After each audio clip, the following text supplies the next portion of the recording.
नमस्कार सर्वांना, माझी यूट्यूब चॅनलमध्ये तुम्हा सर्वांचे खूप मनापासून स्वागत आहे. तर आज आपण कोणतीही पूर्वतयारी न करता अगदी झटपट होणारे असे डोसे बनवणार आहोत. तर पाहूया आता.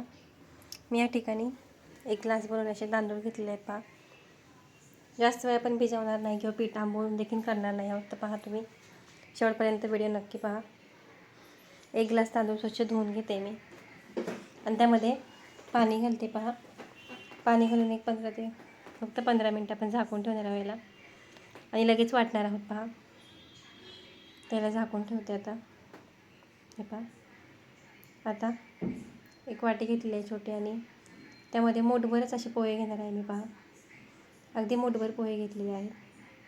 पोहे देखील पाण्याने धुवून थोडेसे भिजत ठेवूया आपण आणि लगेच आपण वाटून घेणार आहोत. जास्त वेळ नाही भिजत ठेवायचं आपल्याला. हे पहा, लगेच मी वाटून घेते आता मिक्सरच्या भांड्यामध्ये. पहा, तांदूळ आणि पोहे देखील त्यामध्ये टाकून वाटून घेणार आहे आणि ओलं खोबरं टाकते मी त्यामध्ये थोडंसं. हे पहा, ओलं खोबरं टाकून छान असं वाटून घेते मिक्सरला. एकदम पातळ असं ग्राइंड करून घेतलेलं आहे, पाहू शकता तुम्ही.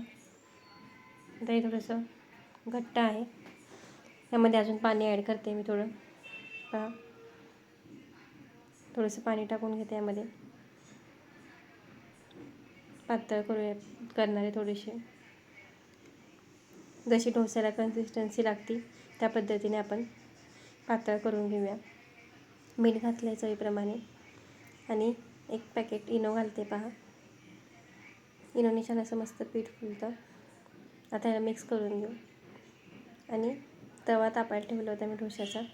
त्याला असं साईडने तेल लावून घेतले. छान गरम होऊन द्यायचा तवा. नंतर त्यामध्ये डोसा टाकलेला आहे. पहा, एका साईडने छान असं शेकून द्यायचा व्यवस्थित. लगेच उचलायचं नाही त्याला आपल्याला. पूर्ण एका बाजूने व्यवस्थित असं मस्त खरपूस भाजून घ्यायचं आहे. हे पहा, लगेच काढला की काय होतं, तो चिकटतो, तव्याला निघत नाही. एका साईडने पूर्ण भाजून घ्यायचं आपल्या व्यवस्थित आणि नंतर मग डोसा आपल्याला उचलायचा दुसऱ्या साईडने भाजण्यासाठी. तर पहा, व्हिडिओ थोडा जरी आवडला असेल तुम्हाला तर व्हिडिओला एक लाईक नक्की करा आणि चॅनलला सबस्क्राईब देखील करा. हे पहा, पलटी करून घेतलेला आहे मी डोसा. आता दोन्ही बाजूनी छान असं खरपूस मस्त भाजून घ्यायचं आहे. हे पहा, आणखी एक टाकून घेतलेला आहे मी. तवा छान गरम पाहिजे. तवा जर गरम नसेल तर डोसा देखील चिकटतो तव्याला आणि तेल लावून घ्यायचं टाकताना आपल्याला. पहा, छान मस्त असं भाजून घ्यायचं आहे व्यवस्थित. याला कोणतीच पूर्वतयारी करायला लागत नाही. हे पहा, किंवा भिजत नाही ठेवायला लागत तांदूळ आपल्याला. हे पहा, अगदी झटपट असे होणारे हे डोसे आहेत. तुम्ही सकाळच्या नाश्त्याला देखील बनवू शकता. मस्त असा खरपूस भाजला आहे, पाहू शकता तुम्ही. छान दोन्ही बाजूने व्यवस्थित असं भाजून घेऊ. आता मी फोल्ड करून घेऊया. पहा, काढून घेते. 2-3 डोसे मी तुम्हाला काढून दाखवते. पहा, कशी वाटली रेसिपी मला कमेंट करून नक्की सांगा आणि व्हिडिओ तुम्हाला आवडला असेल तर एक लाईक नक्की करा व्हिडिओला. आता डोसे निघेपर्यंत आपण चटणी बनवून घेऊया. तर मी या ठिकाणी लाल टमॅटो घेतलेले आहेत मस्त. मी 2-3 टमॅटोची चटणी करते. पहा, त्याचा मागचा पुढचा भाग काढून घ्यायचा आहे आणि असे बारीक कट करून घेते टमॅटो. बी आवडत नसेल तर बिया काढल्या तरीसुद्धा चालतील. हे पहा, अशा पद्धतीने 2-3 टमॅटो मी घेतले होते या ठिकाणी. ते छान असे बारीक करून कापून घेते मी.